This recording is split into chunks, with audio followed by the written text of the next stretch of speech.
হঠাৎ ভয়ে আমার সারা শরীর শিউরে উঠল, সর্বশরীর কুঁকড়ে গেল আমার।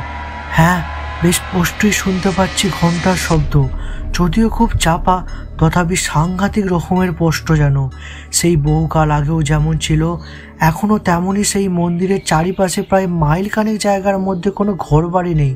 তবে তবে কোত্থেকে আসছে এই ঘন্টার শব্দ?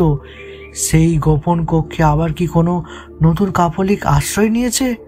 না, মন্দিরের যা পুরো অবস্থা তাতে নিঃসন্দেহে বলা যেতে পারে কোনো লোকজন এখানে বাস করতে পারে না। মন্দিরের সর্বত্র বালি, ধুলো, শুকনো পাতা, কাঠি কুটিতে ভর্তি। দেওয়ালের ফাটলে ফাটলে গাছপালা জন্মেছে।